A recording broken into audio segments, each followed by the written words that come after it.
morning, breaking news. Hurricane Dolly is slowly coming ashore in Texas and Mexico.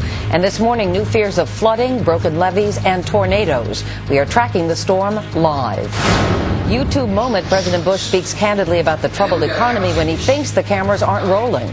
There's no question about it. Wall Street got drunk. Is anything off the record anymore?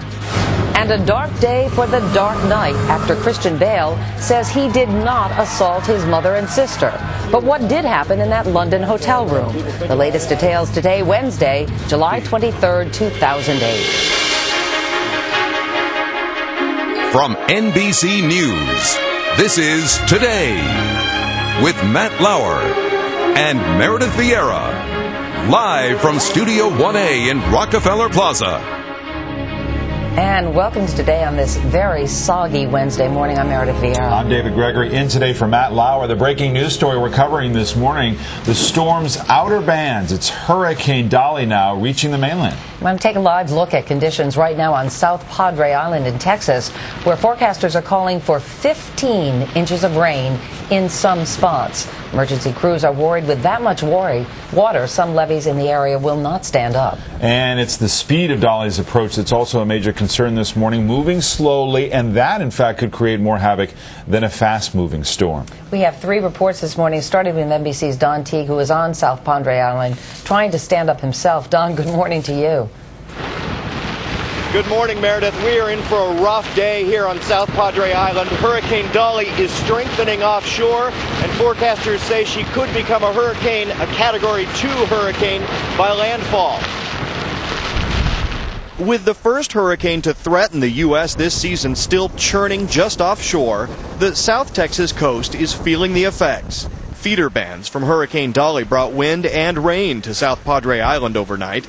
The resort community was not evacuated, though many vacationers and residents left on their own ahead of the storm. Just to be on the safe side, just in case, you never know.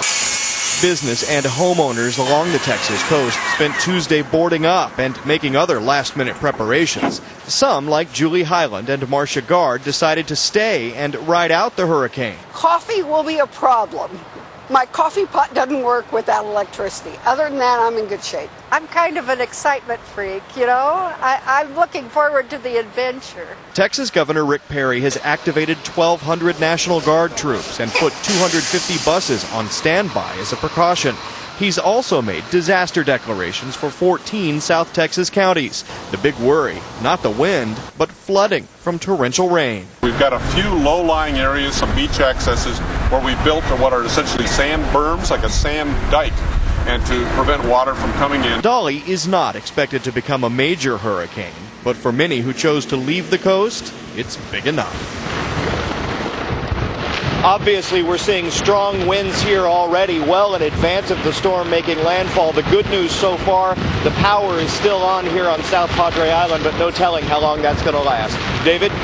Don Teague for us down in Texas this morning. Incredible pictures out of there. Thanks very much, Don. The road from South Padre, Texas to the Texas mainland was shut down last night, but this morning there are shelters that are open in South Texas and across the border in Mexico. NBCWeatherPlus.com meteorologist Jeff Ranieri is also keeping an eye on Dolly from South Padre Island.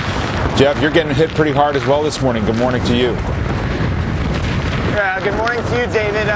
We are seeing the rain come down sideways here in Phoenix. The wind started gusting above 30 miles per hour beginning at 8 o'clock last night. And within the past hour, we have seen winds gust close to 60 miles per hour. Right now, I'm getting a current reading of about 57 miles per hour. And the eye even hasn't hit shore yet. So it's going to be getting worse over the next several hours. It's a very dangerous situation out here. Not only the rain, but the extreme wind, but the tide. The tide will continue to increase and cause storm surge flooding for the coast. And we're also in the zone here for possible tornadoes today. Multiple touchdowns could occur as we have a ton of wind here in the atmosphere this morning. Got to tell you one thing here, David. We come out here every season. We never get immune to these storms. Looks like the legacy of Dolly